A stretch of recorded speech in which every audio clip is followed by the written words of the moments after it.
오늘부터 창세기를 좀 살펴보려고 하는데요. 창세기 전부를 보는 게 아니고 1장부터 11장까지만 우리 살펴보려고 합니다. 1장부터 11장까지가 굉장히 중요한 대목입니다. 12장부터는 아브라함 인물 얘기가 나오죠. 50장까지 아브라함, 이삭, 야곱의 얘기, 요셉까지 얘기가 나오는 인물 중심이고 1장부터 11장까지는 사건 중심입니다. 인류에 일어났던 최초의 사건들이 어떤 일이 일어났는가 매우 중요한 부분이죠. 특별히 1장과 2장이 매우 중요합니다. 그리고 1장, 2장의 창조의 사건에 관한 1장과 2장의 아주 배열이 창조에 대한 배열도 우리가 좀 살펴볼 것이고 3장은 이제 아담과 하와의 범죄 사건이 나오죠. 이 가정의 기원, 인류의 기원, 또 인간의 기원, 죄의 기원, 가정의 기원, 오리지널한 부분들이 이 창세기 앞부분에 다 나옵니다. 이 창세기 앞부분을 이해하는 것은 성경 전체를 이해하는 데 매우 중요한 것이고요. 창세기를 모르면 사실 성경 전반이 사실 이해에 어려움이 생길 수 있습니다. 그래서 앞부분을 이해하는 게 매우 중요합니다.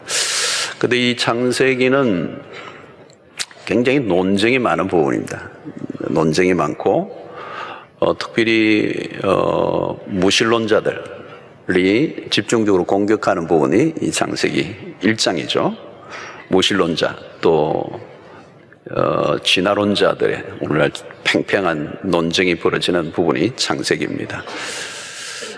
이것은 교회 바깥의 공격뿐만 아니고 교회 내부에서도 마찬가지죠. 자유주의 신학, 교회 내부의 신학자들 가운데서도 자유주의자들이 많죠. 그래서 성경의 창세기 부분을 상당히 많이 훼손시켰습니다.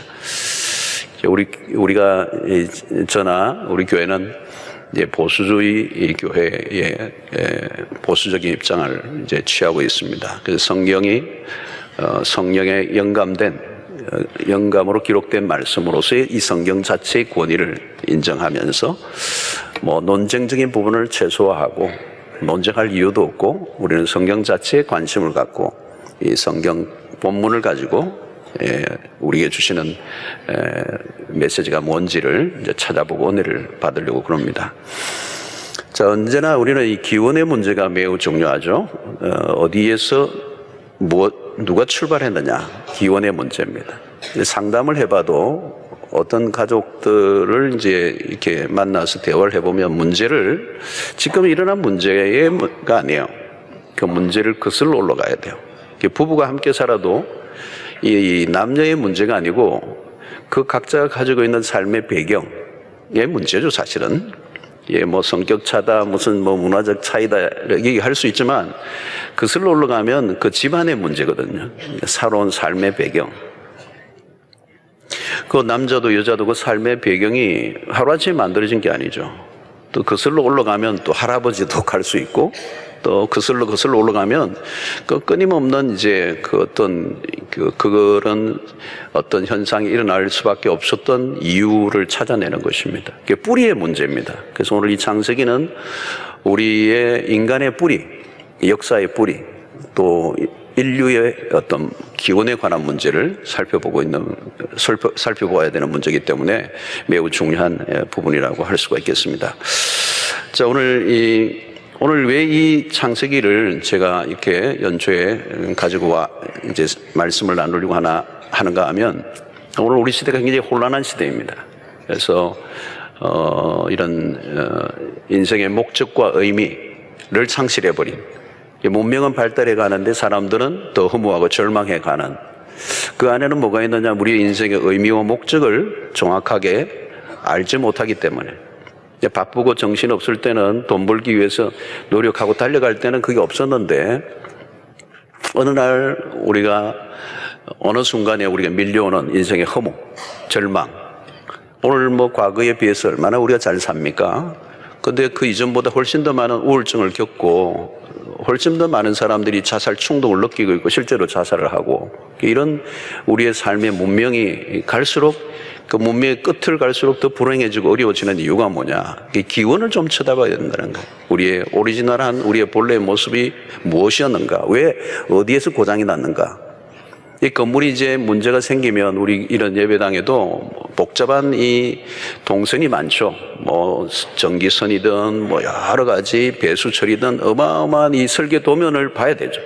이 본래 만들었던 설계자가 설계 도면을 가지고 어디에서 무슨 문제가 일어났길래 이렇게 해결이 안 되나, 이런 것을 살펴보듯이 바로 창세기가 그런 우리에게 어떤 의미를 부여해 준다고 볼 수가 있습니다.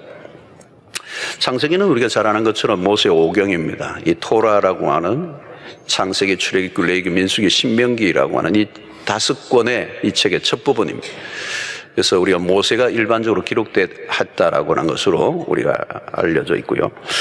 자, 오늘 1장 1절을 보면 이 태초에 하나님이 천지를 창조하셨다. 이제 첫 대목, 이 첫 절이 매우 중요합니다. 어때요? 여러분들 1장 1절을 딱 대하면 여러분들의 마음이 어떤 마음이 듭니까? 이 1절을 딱 대하면서 우리 성경을 늘 일독하면 제일 첫 절이잖아요. 태초에 하나님의 천지를 창조하시니라. 어떤 마음이 드시는지 한 5초 정도 여러분들 한번 가만히 한번 보십시오. 자, 무슨 느낌이 들으셨어요? 이 구절을 대하면서? 아무 생각이 없었다. 뭐 그런 건 아니죠. 어떤 사람은 거부 반응이 있을 수 있어요. 거부 반응이 있을 수도 있고, 어떤 분은 이 말씀 앞에 경이로움에 빠질 수도 있어요. 이 구절 한 구절 안에 어마어마한 게 이제 포함되어 있습니다. 자, 우리가 예배를 드릴 때마다 사도신경을 이제 신앙을 고백합니다. 첫 대목이 뭐죠, 여러분? 전능하사 천지를 만드신 하나님 아버지를 내가 믿사오며. 우리 신앙의 고백의 첫 대목이 뭐냐면 창조의 하나님, 이 창조하신 하나님, 이 세상을 창조하셨다는 것이 우리의 신앙의 첫 고백이에요. 이게 우리의 매우 중요한 신앙의 기초입니다. 이 신앙 고백에 제일 먼저 나오는 거예요. 만약에 이 창조의 하나님, 하나님이 천지를 창조하셨다라고 하는 이 신앙을 통과 안 하면 성경이 안 열려요. 이 성경에 어마어마한 비경이 있는데, 그리고 이 성경 안에 있는 구원의 어마어마한 스토리가로 나아가려고 하는데 첫 관문이 뭐냐면 1장 1절이에요. 1장 1절이 이제 열려져야 된다는 거예요. 사실은 이 천지를 창조하신 사건보다요 더 어마어마한 사건이 있어요. 그게 뭐냐면 동정녀 마리아 사건이에요.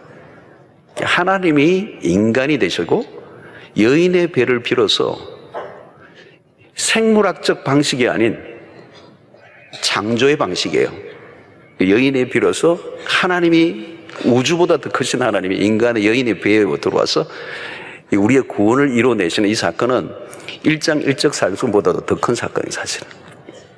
그러니까 그런 사건으로 들어가려고 하면 제일 먼저 우리가 뭘 이해해야 되느냐면 1장 1절을 이해해야 되는 거예요. 창세기의 태초에 하나님이 천지를 창조하셨다는 이 사건입니다. 자, 이러면 성경의 출발은 그러므로 어떤 단어로부터 출발하느냐 하면, 우리는 이제 태초에 하나님이 이렇게 얘기하지만 이제 이 성경의 원문으로 들어가보면 제일 먼저 무슨 단어가 나오냐면 엘로힘이라는 단어가 나옵니다. 하나님이라는, 하나님. 이 하나님이라는 이름, 이 엘로힘은 이제 복수입니다. 성부, 성자, 성령을 의미하는 것입니다. 하나님이 이 모든 것의 출발이라는 것입니다. 우리가 알려주는 이 첫 번째 성경의 첫 단어는 하나님입니다.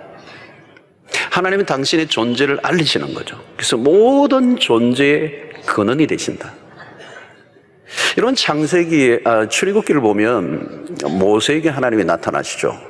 40여 년 동안 묻혀있던 모세에게 하나님이 어느 날 나타나셔서 타는 불꽃 가시떨기 가운데서 나타나시는 거죠. 모세야, 이제 너의 백성들의 고통의 소리를 듣지 않느냐? 이제 가라. 바로에 가서 너의 백성을 이끌어내라. 그때 모세가 궁금한 게 뭐냐면 하나님 당신의 이름을 알고 싶다는 거예요. 사람들이 내가 누가 보내느냐고 물으면 내가 뭐라고 얘기해야 됩니까? 당신의 누구이십니까? 누구라고 얘기해야겠습니까? 그때 하나님의 대답이 뭡니까? 나는 스스로 있는 자다 그랬어요. 이 영어로는 I am that I am입니다. I am that I am. 나는 나다. 혹시 여러분들에게 누가 당신 누구십니까? 묻는데 난 나다. 그러면 이렇게 할 가능성이 있습니다. 우리는 그런 말을 쓰면 안 되죠. 하나님이 그렇게 얘기하시는 거예요. 나는 나다. I am that I am. I am who I am. 나는 스스로 있는 자다. 이 말은 나는 자존자다. 자존자. 이 자존자라는 말은 나는 홀로 충분하다. 누구에 의존되지 않았다. 그리고 누구로부터도 나오지 않았다. 난 누구가 만든 존재가 누구에게 속한 존재도 아니고 누구에 의존된 존재도 아니고 누구의 도움이 필요한 존재 아니고 나는 홀로 영원히 자존한다. 이거는 창조자에게만 가능한 얘기. 우리는 어떤 존재죠? 우리는 철저히 의존적입니다. 자, 내 혼자 산 분이 있습니까? 내 혼자 태어나고 내 혼자 자란 사람이 있습니까? 우리는 철저히 지금도 누군가에 의존되어 있어요. 아무리 똑똑하고 잘나도 홀로 스스로 살아갈 수 있는 존재는 없어요. 철저히 의존적인 존재입니다. 하나님은 나는 스스로 있는 자다. 이 절대자라고 하는 의미인 거죠. 이 얘기를 듣고 모세가 갑니다. 여러분, 이 시골의 목자인데, 그 양이나 치던 목자인데, 그 당시에 세계 최고의 제국이라고 하는 애굽의 바로왕 앞에 그 백성들을 그 노예로 삼는 이브리 민족을 끌어 인도내기 위해서 이제 가는 거죠. 무엇 때문에? 나는 나다. 나는 스스로 있는 자다. 이 하나님의 음성을 듣고 가는 겁니다. 결국은 모세가 갈 수 있는 힘은 뭐냐면 바로의 왕이 엄청난 권력을 갖고 있지만 이 지금 내가 만난 이 하나님은 스스로 있는 자, 절대 자존자, 언제나 계셨고 지금도 계시고 내가 있는 곳이면 어디든 함께 하시는 그 여호와, 전능하신 그 하나님의 존재를 믿었기 때문에 이제 가는 것입니다. 신약에 보면 예수님에 대한 이런 표현이 있습니다. 골로새서 1장 15절로 17절을 보면 그는 보이지 아니하는 하나님의 형상이시오 모든 피조물보다 먼저 나시니이시니 만물이 그에게서 창조되네. 하늘과 땅에서 보이는 것들과 보이지 않는 것들과 혹은 왕권들이나 주권자들이나 통치자들이나 권세들이나 만물이 다 그로 말미암고 그를 위하여 창조되었고 또한 그가 만물보다 먼저 계시고 만물이 그 안에 함께 선다니라. 아멘이죠. 그러니까 하나님은 비조되지 않았다는 겁니다. 그분은 비조된 존재와 다른 존재다. 그래서 인간은 창조자와 엄격히 구분된다는 것입니다. 그리고 하나님 안에서 우리는 창조되었고 그리고 우리는 그 창조하신 하나님 안에서만 우리의 존재는 가능하다. 그리고 하나님이 창조하신 이 세상은 하나님에 의해서 돌아간다는 것입니다. 그래서 우리가 앞으로 창세기를 앞부분을 살펴보지만 모든 것은 하나님이 만드셨고 만드신 법칙 아래 만드신 원리 아래 모든 게 움직이고 있다. 창조의 원리를 이해하는 것. 우리가 물건을 사고 또 그 물건 안에 고급스러운 물건은 아주 까다로운 매뉴얼들이 있죠. 사용 설명서가 있는 겁니다. 그러니까 온 우주에 대한 사용 설명서 그리고 사람에 대한 사용 설명서 이 매뉴얼을 우리 성경을 이제 통하여 이제 들여다보게 되는 것입니다. 그런데 이 매뉴얼을 잘못 작동해서 죄를 지음으로 이게 깨어져 버린 것이죠. 우리의 것들이 모든 우주가 깨어진 겁니다. 이제 그 속에 살아가는데 우리는 본래 하나님이 의도하신 그대로 다시 돌아가기 위해서 어떻게 해야 되는가 하는 것을 창세기를 살펴보면서 우리가 보아야 될 부분인 것입니다. 자, 이 성경의 첫 시작이 하나님이라는 이 대목이 매우 중요합니다. 그러니까 이 말은 성경의 핵심 주제가 뭐냐? 그것은 하나님이라는 것입니다. 우리가 성경을 읽을 때 가져야 될 매우 중요한 관점은 하나님이 누구이신가? 성경을 하나님이 기록하신 목적이 뭐냐? 하나님 당신이 누구인가를 알려주시기 위해서 기록한 것이다. 첫 번째부터 이 출발이 하나님이라는 데 매우 중요합니다. 우리가 성경을 읽고 우리가 관심을 가지고 우리의 시선을 초점을 맞추고 우리의 묵상의 대상이 누구인가? 바로 그것은 하나님이라는 거예요. 하나님의 의도하시는 게 뭔가? 하나님이 말씀하시려고 하시는 것이 무엇인가? 철저히 하나님이 당신이 의도하시고 나타내시려고 하시는 뜻이 뭐며 당신이 누구이신가에 대해서 관심을 가지고 성경을 읽어야 된다는 거예요. 그런데 여러분, 우리는 무슨 경향이 있냐면 우리의 경험과 우리의 지식이 앞서고 우리에게 원하는 것들을 찾아내려고 할 때가 많아요. 나에게 필요한 말씀이 뭐냐? 오늘 나에게 위로가 되는 말씀이 뭘까? 어떻게 하면 오늘 이 말씀을 통하여 내가 하루를 살아갈까? 이것도 굉장히 중요하지만 성경이 본래 기록한 목적은 그게 아니라는 거예요. 하나님이 누구이신지, 그분이 우리에게 무엇을 말씀하시려고 하시는지에 대해서 관심을 가지고 성경을 읽어야 한다는 거예요. 그런데 우리에게는 주로 하나님보다 우리 자신에게 몰두하는 경향이 많습니다. 그래서 나 중심적으로 성경을 대하면 핵심을 놓치고 미궁에 빠지기가 매우 쉽습니다. 우리는 창세기를 통하여 하나님이 누구이신지를 분명히 이제 아는, 이게 지금 이제 우리가 이 창세기를 살펴보려고 하는 의도인 것입니다. 하나님이 누구이신가를 정확하게 알아갈 때 우리의 모습이 보여. 이 세상이 어떻게 돌아가는가도 저절로 이제 보이게 되는 것입니다. 자, 하나님이 창조하셨다는 것은 하나님이 누구이신가에 따라서 그 창조물의 모든 성격과 목적이 달라지는 것입니다. 자, 여러분, 우리가 오늘 이 진화론자들이 얘기하는 우연이라고 하는, 이 진화론의 매우 중요한 가설이 우연입니다. 우연. 이 세상에 우연이 갑자기 아무것도 없는 가운데 생겨났다고 주장한다면 그런 하나님을 부정하는 것으로만 끝나는 것도 아니고 과학도 부정하는 것입니다. 가장 기본적인 법칙도 무시한 거죠. 왜냐하면 무엇이 존재한다는 것은 존재의 근원이 있다는 것을 말하는 겁니다. 불행하게도 진화론자들은 모든 것이 우연으로 출발하여 우연으로 끝납니다.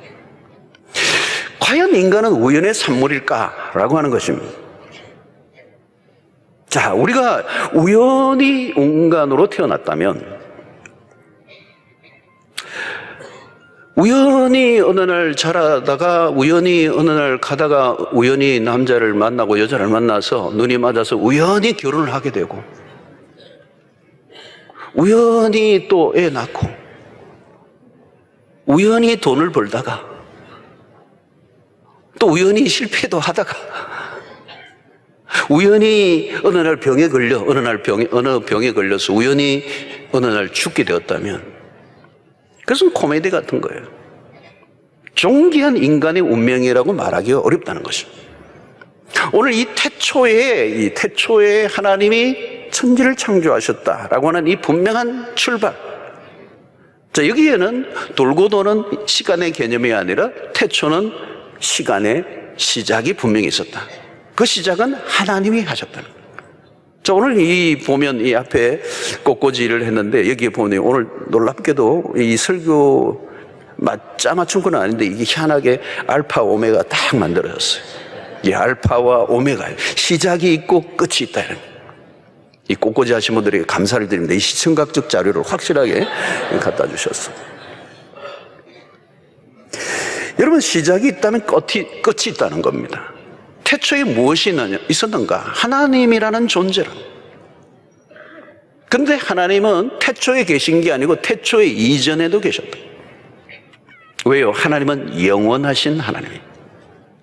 영원이라는 것은 시간의 개념이 아닙니다. 시간은 하나님이 창조하셨습니다. 이 창조하심으로 태초가 있었던 거죠. 그래서 그 하나님은 존재의 근원이 되실 수 있다는 것입니다. 모든 존재의 출발. 그래서 누구로부터 출발하느냐가 매우 중요합니다. 거기에서 우리는 우리의 인생관과 세계관이 결정됩니다. 인간의 존재의 의미와 목적은 어디로부터 발견하는가? 인간의 나로부터 출발하는가? 아니면 하나님으로부터 출발하는가? 하나님의 존재를 부정하는 인간은 결국은 자신이 신이 되고 싶어 하는 것입니다. 그게 사실은 3장에 나타난 사건이에요. 하나님을 부정하고 싶어하는 인간에게는 이 창세기는 불편한 책입니다. 유명한 도킨스라고 하는 사람이 만들어진 신이라는 책을 써서 굉장하게 세계적인 선풍을 일으켰습니다. 많은 사람들의 무신론자들에게 교과서처럼 불을 질렀던 책이죠. 만들어진 신이라는 거예요. 사람이 만들었다는 거예요. 그러나 여러분, 하나님을 부정하면 어떻게 됩니까? 하나님을 부정하는 순간 인간의 존재도 부정하게 됩니다. 존재의 근원을 부정하면 모든 것을 부정하게 되는 것과 같습니다. 인간은 어디로부터 왔는가? 내가 있어야 하나님도 있는 것 아닌가? 데카르트가 그랬죠. 나는 존재한다. 어떻게 해요? 생각함으로 존재한다. 자기의 생각이 있었다고 얘기하는 것이죠. 그러나 여러분, 성경이 오늘 관점은 그게 아니에요. 인간의 생각이 있어서 내가 있었던 게 아니에요. 하나님이 계셔서 내 생각이 있었던 거예요. 내 생각보다 하나님의 생각이 먼저 있었다고 오늘 창세기는 말씀하고 있는 것입니다. 만약에 하나님을 우리가 놓쳐버리면 우리 안에 삶에 대해 혼란이 옵니다. 무엇이든지 하나님으로 시작하면 자연스러워요. 그러나 하나님의 존재를 부정하면 그때부터 모든 게 복잡하고 꼬이고 혼란스러워지는 것입니다. 여러분, 자녀가 아버지의 존재를 부정하고 거부하는 순간 그 자신의 정체성에 혼란이 오는 거예요. 나는 누구의 아들인가? 애가 아침에 일어나가지고 난 누구의 아들인가? 저분이 내 아빠 맞는가? 가끔 주워왔다고 하는데 그러면 어디에서 주워왔는 건가? 이 혼란이 오는 거죠. 누구로부터 시작되었는가가 중요합니다. 우리는 작은 물건 하나도 누가 만들어내냐가 중요해요. 어제 소위 말하는 브랜드를 얘기하잖아요. Made in 뭐냐는 거예요. 하나님의 존재에 대한 인정을 하느냐 안 하느냐는 우리의 삶에 매우 중대한 문제를 결정하는 거예요. 진화론 자들의 이론은 한 피조물이 다른 피조물로 진화하는, 변화하는 과정을 설명하려고 합니다.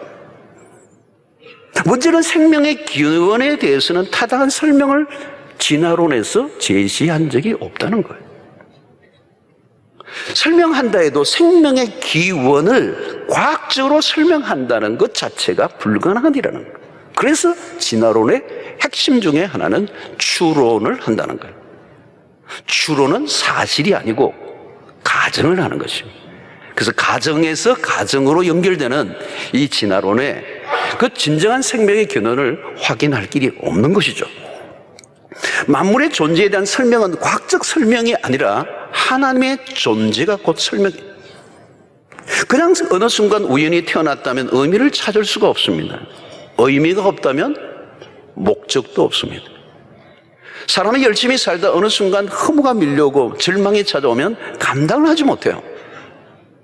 이게 보통 때는 잘 안 오는데요, 살다가 어느 날 확 오는 거예요. 밀고 들어오는 게. 어느 날 갑자기 왜 내가 살지? 내가 어디로부터 왔지? 난 누구냐? 내가 어디로 가는 거지? 여러분, 어느 순간 훅 밀고 들어오는 이 질문 앞에 정말 제대로 된 답을 하지 못하면요, 그거 진짜 죽고 싶은 거예요. 정체성이란 내가 나에 대해서 많이 생각한다고 생겨지는 것이 아닙니다.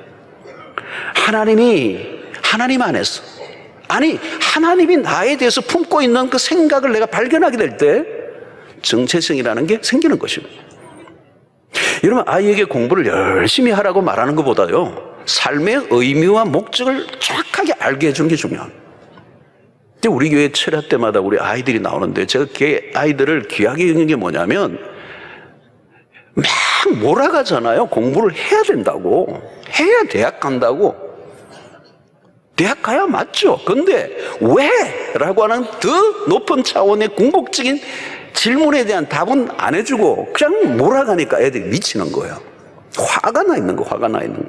그러니까 이 아이들이 은혜를 받으면, 철야에 와서 은혜를 제대로만 받으면, 왔다고 다 은혜 받는 건 아닌데 하여튼 은혜를 받는 애들이 많아요. 근데 은혜를 받으면서 하나님을 만나면 존재의 목적과 의미를 발견합니다. 내가 왜 살아야 되는지에 대해서 분명히 깨달아요. 그러면 애들이 스스로 공부를 해야 될 이유를 알기 때문에 지가 알아서 공부를 하게 돼 있어요. 여러분, 우리가 공부하는 것도 마찬가지예요. 돈을 버는 것도 어떻게 돈을 벌까를 배우는 것보다 더 심각한 것은 인생의 목적의 발견이거든요. 하나님에 의해 만들어진 인간은 하나님의 안에서 존재의 목적을 찾을 수 있다는 거예요. 만드신 분을 만나야 그 만드신 분의 의도를 발견하게 되고 그 안에서 내 인생의 목적은 찾게 되는 거란 말이죠. 여러분, 인간에서 하나님을 빼버리면 본질적인 문제가 흔들리게 되는 겁니다. 우리의 존재 자체가 흔들리게 돼 있다는 거예요. 주님이 왜 산상수훈에서 너희는 무엇을 먹을까, 무엇을 입을까, 무엇을 마실까 하지 말라.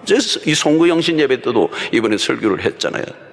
왜 그런 거 염려하지 말라는 거예요. 나의 처한 현실의 문제를 푸는 것으로부터 접근을 하면 해답이 없다는 거예요. 해답이 없다. 무엇을 먹을까, 입을까, 마실까, 그 삶의 방식에 대해서만 문제를 찾기 시작하면 답이 안 나온다는 거예요. 근원적인 것을 찾아내라는 거예요. 너의 삶의 진정한 생존보다 먹고 사는, 무엇을 먹을까 하는 것보다 더 훨씬 더 중요한 삶의 목적을 발견해내라는 얘기거든요. 여러분, 오늘날 사람들은 기가 막힐 정도로 이런 다른 방향으로 기울어져 있는 것은 이 창조의 하나님을 모르기 때문에 생긴 이 정체성의 혼란인 것입니다. 자, 여러분, 오늘 태초에 하나님이 천지를 창조하시다. 그 말은 하나님 외에 모든 것은 창조물이라는, 피조물이라는 것입니다. 인간을 포함한 모든 것은 하나님에 의해 만들어진 존재입니다. 그래서 하나님의 활동의 시작은 창조요, 창조의 주어는 하나님이십니다. 하나님은 창조의 하나님이십니다. 창조란 무엇일까요, 여러분? 없는, 무에서 유를 만드는, 이제 다음 주부터 살펴볼 것이죠. 무에서 유를 창조하는 거예요. 이 창조라는 이 단어는 히브리어로 바라라고 하는 단어인데요, 이 단어는 하나님에게만 쓸 수 있는 단어예요. 어떤 인간은 이 단어를 쓸 수가 없어요. 하나님에게만 쓰여지는 이 동사예요. 바라라고 하는 거. 창조하다. 아무것도 없는 것에서 유를 만들어내시는 하나님. 여러분, 아침에 이 오븐에 빵을 탁 만들어가지고 따뜻한 빵을 이제 만들어 먹으면서 식탁에 주부가 가족들에게 내놓으면서, 자, 내가 빵을 창조했다, 이러지 않죠. 창조했다는 단어를 안 쓰죠. 빵을 만들었다 그래요. 왜요? 그 다 밀가루냐, 거기서 모든 것들은, 그 재료는, 원재료는 하나님이 주신 거거든요.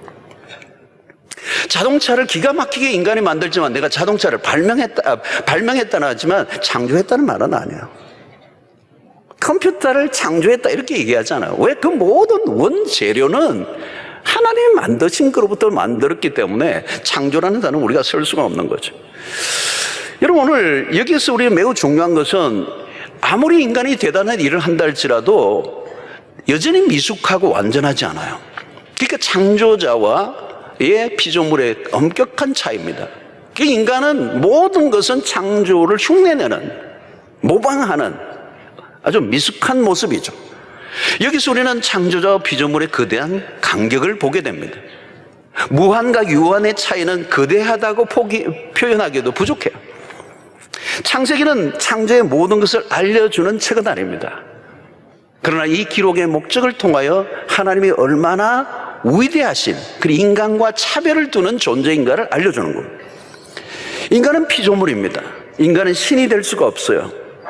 인간의 자리를 분명히 이해하는 것이 필요하다는 거예요. 그래서 우리는 창세기를 읽으면서 하나님과 나, 창조와 피조물의 차이가 뭔가를 정확하게 이해하는 거예요.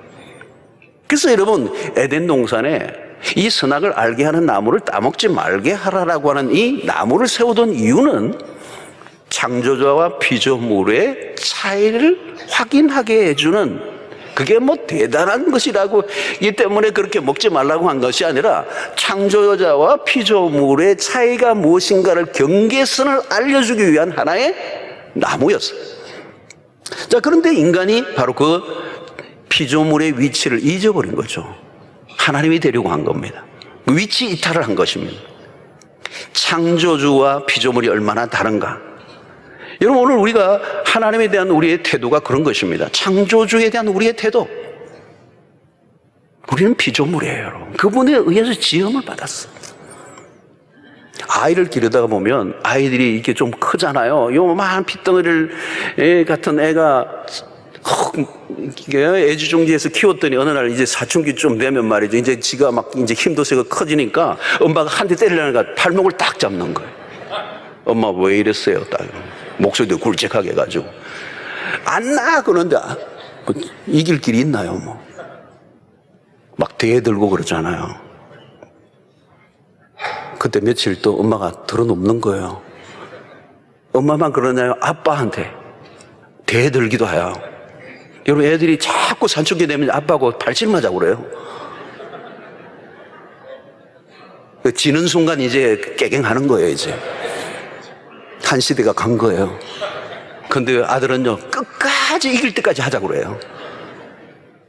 여러분, 아버지와 아들과의 관계도 그런데 창조자와 피조물의 관계는요, 하늘과 땅 차이. 그러니까 여러분, 우리가 우리의 존재의 밑바닥에 깔려 있어야 되는 게 뭐냐면, 나의 존재를 가능하게 했던 존재에 대한 마땅한 예우가 뭐냐는 거예요. 네가 감히 피조물과 창조주의 이 차이를 모르는 거예요. 자, 여러분, 로마서 1장 21절을 보면 하나님을 알되 하나님을 영화롭게도 아니하며 감사하지도 아니하고 오히려 그 생각이 허망하여지며 미련한 마음이 어두워졌나니. 온 우주 만물을 보면 하나님을 충분히 알 수 있는 모든 것들이 다 드러나 있음에도 불구하고 그 하나님을 영화롭게도 하지 않고 감사하지도 않아. 오히려 그 생각이 허망하여지어 마음이 미련해졌다. 여러분, 오늘날도 창조는 지금 창세기에서만 일어나고 있는 게 아니에요, 여러분. 오늘도 지금 창조의 역사는 계속되고 있어요. 한 남녀가 결혼을 하고 결혼을 해서 아이를 가지고 그 생명이 잉태되고 그 생명이 탄생되고 그 생명이 자라가고 그 꼬물꼬물하던 애가 눈을 뜨고 움직이기 시작하고 지각이 발달되고 말을 알아듣고 글을 깨치고 공부를 하고 새로운 학문을 도전하고 엄청난 업적을 남기는 이 모든 행위는 인간의 잘남이 아니라 그렇게 가능하게 만들었던 하나님의 창조의 능력이 작동하고 있기 때문에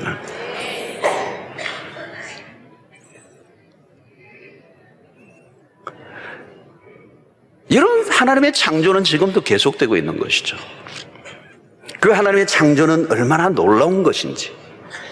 자, 오늘 피조물의 이제 다음 주부터 우리 살펴보지만 하나님의 창조, 이 창세기 1장, 2장에 드러난 하나님의 창조의 그 세계 안에 일어난 일들이 어떤 것인지, 그 하나님의 능력과 지혜가 얼마나 놀라운 것인지 설명할 길이 없어요.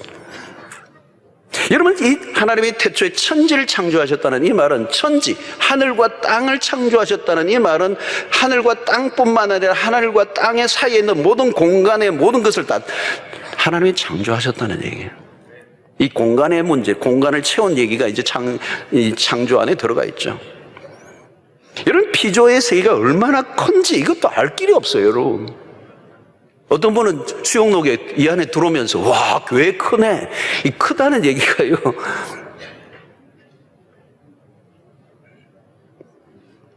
우리가 그러잖아요, 여러분. 우물 안에 개구리다 이런 얘기 하잖아요. 개구리는 그 우물 안에 세계가 전부다. 우물로 보이는 하늘이 전부잖아요.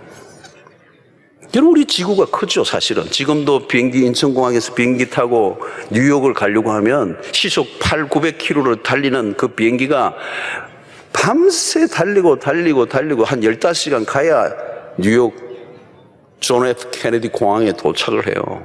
끝도 없어, 사실 비행기를 타보면. 근데 지구의 한 부분이에요. 지구가 크죠? 근데 여러분, 우리가 우주가 얼마나 큰가? 지구라고 하는 것은 조그마한 행성의 하나에 불과하거든요.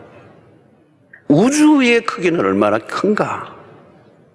제가 호주에서, 한국에서는 지금 미세먼지가 많아서 잘 못 봅니다. 근데 제가 호주에서 시드니에서 외곽으로 한 1시간 반 정도만 나가면 블루 마운틴이라는 그런 데 가면요, 불도 없고요, 그 산이, 거대한 산이 있습니다. 그게 산장에 있으면요, 산장 바깥에 탁 나가지고 통나무를 피우고 그래서 이제 이렇게 대화를 하고 있으면 하늘의 별을 보면요, 무수한 별들이 있어요. 총총총총총총총총총총. 갑자기 가고 싶어지네요. 별들이요, 그 까만 하늘에 그렇게 알알이 박혀 있을 수가 없어요. 그리고 그 별들이 쏟아질 것 같을 정도로 찬란하게 빛나요. 별이, 여기는 별 볼 일이 없어요. 근데 그 별들이 얼마나 찬란한지 몰라요. 어썸 갓이라고 하죠. 막 소름이 돋을 정도.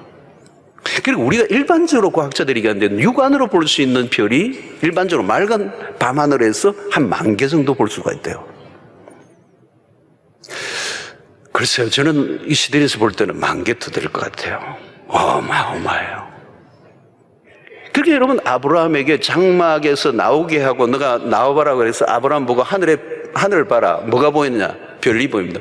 그 무수한 별처럼 너의 자손을 창대케 하리라. 그렇게 얘기했던 것처럼 아마 아브라함이 봤던 그 시대도 굉장히 하늘이 맑고 별들이 많이 보였을 거예요. 자, 그런데 우리가 흔히 얘기하는 은하계라는 게 있으면 은하계. 그 별들이 모여있는 갤럭시라고 그러죠, 영어로. 그 은하계가 있는데 이 은하계에 한 은하계를 형성하는데 별들이 몇 개느냐? 그 수는 수백만 개가 넘는다는 거예요, 별들이. 아니요. 수십억 개의 별들로 형성되어 있다는 거예요. 한 은하계가 수십억 개의 별들로. 근데 이 은하계가 하나로만 끝나지 않는다는 거예요. 그 수십억 개로 형성되어 있는 은하계가 우주의 바깥에 얼마나 있느냐? 그 수가 100만 개가 넘는다는 거예요. 수백만 개가 된다. 그래서 제가 이제 이 연구한 책들을 읽어보면서 숫자들이 나오는데요. 그 거리나 뭐 이런 것들을 얘기하는데 이게 상상이 안 가는 거예요. 그 은하계와 은하계 끝 사이, 엣지 사이의 거리를 뭐 얘기하는 과학자들이 60만 조 마일 뭐 이런 얘기를 해요. 그 여러분들이 너무 지금 액수가 크니까 전혀 안 놀라고 뭐 이게 뭔지 지금 하고 있잖아요. 이 지구는 행성 중에 작은 행성에 불과해요. 그러니까 이 은하계도 그냥 고정되어 있는 게 아니고 어마어마한 속도로 달려가고 있어. 움직이는 거예요, 은하계가. 그리고 이 별들도 수없이 생성을 거듭하고 있습니다. 소멸되기도 하고 다시 생성되기도 하고. 지금 제가 어느 DVD를 보는데 그 미국의 유명한 학자예요. 강연을 듣는데 거기에는 그 생성될 때 소리까지 다 들려요. 그걸까지 녹음을 했어요. 여러분, 인간이 1969년 7월 달이죠. 아폴로 11호가 달 탐험을 했잖아요. 닐 암스트롱이 지구를 보면서 그렇게 아름다웠다고 그래요. 여러분, 올해가 50주년이 되는 거예요. 달 착륙을 했다. 그 경이로움에 빠져서 놀랐다는 거예요. 여러분, 인간은 다만 지금 과학자들이 천체 만원경을 개발한 만큼만 알 수가 있어요. 이 우주가 얼마나 큰지, 하나님의 창조의 세계가 얼마나 놀라운 것인지, 하나님이 얼마나 크신 분이신지. 우리는 하나님이 만드신 우주와 세상을 보면서 하나님의 영광의 일부만 보는 거죠. 일부만. 그래서 시편의 시인은 이런 표현을 쓰죠. 19편 1편에 하늘이 하나님의 영광을 선포하고 궁창이 그의 손으로 하신 일을 나타내는도다. 여러분, 집에 가셔서 시편 19편을 한번 점점 읽어보십시오. 시인의 고백이죠. 자, 우리는 이런 창조의 역사를 보면서 우리가 가져야 될 매우 중요한 자세는 첫 번째는 뭔가 하면 믿음이에요. 믿음. 성경의 출발은 귀납적이 아니고요, 연역법입니다. 그냥 하나님이 그냥 답을 하시는 거예요. 선포를 하시는 거예요. 하나님이 태초의 천지를 창조하셨다는 거예요. 하나님 당신은 당신을 증명하려고 하지 않아요. 증명하실 이유도 없고 증명될 수도 없는 분이기 때문에. 하나님은 학문의 대상이 아닙니다. 하나님은 분석 불가능합니다. 논쟁의 대상이 되지 않아요. 하나님은 하나님이십니다. 하나님은 우리의 인간의 이성으로 이해할 수 있는 존재가 아닙니다. 많은 사람들이 얘기했죠. 우리의 인간의 이성으로 이해될 수 있는, 우리의 이성의 안으로 들어올 수 있는 하나님이라면 그분은 하나님이 아니시죠. 하나님은 인간보다 크신 분이고요, 우주보다 크신 분이에요. 인간의 이성의 한계를 훨씬 뛰어넘으신 분이세요. 태초에는 하나님 외에는 아무도 없었죠. 그 창조의 세계에 정인을 세울 길도 없습니다. 우리에게 요구되는 건 하나밖에 없어요. 그 하나님에 대한 믿음이에요. 창세기를 대하는 우리의 기본적인 태도는 그렇습니다. 모든 것을 우리가 다 알 길이 없어요. 알고 믿는 것은 불가능합니다. 중요한 것은 알고 믿는 것이 아니고 믿고 알아가는 것입니다.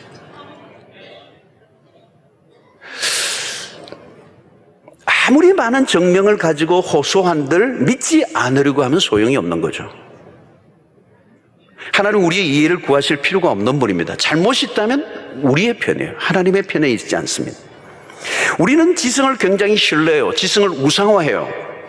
그러나 여러분, 우리의 지성이라고 하는 것은 온 이 세상에 하나님이 만드신 지혜에 비하면 우리의 이성이라는 것은 초라하게 거지가 없어요. 우리가 알고 있는 것이란 이 세상의 모든 지식과 지식의 일부에 불과한 것이고, 좀 알고 있다는 것이라 할지라도 그 지식이라고 하는 것은 오류가 많아요. 욥기에서 바로 그랬죠, 여러분. 하나님이 만물에 대한 이치를 막 쏟아놓으니까요, 그 말 맡은 사람들이 다 사라지고 욥도 자기의 무지를 인정하고 비로소 회개하죠. 진화론 자들은 자신들의 주장에 오류가 있다는 걸 인정해요. 그러나 그 오류를 밝혀내려고 하지 않아요. 성도 여러분, 우리는 믿음으로 출발할 수 있습니다. 믿음은 우리의 선택이에요. 시작이 참 좋아야 하는데요, 이 창세기 1장에서 삐끗하면 갈 길이 멀어집니다. 성경은 닫혀버리고 맙니다. 성경의 비경 안으로 들어가기 위해서 필요한 것은 우리의 믿음이고, 믿음을 가지면 하나님께서 성령을 통하여 우리의 눈을 열어주심으로 이 성경의 놀라운 구원의 스토리 안으로 우리를 초대하여 주실 줄로 믿습니다.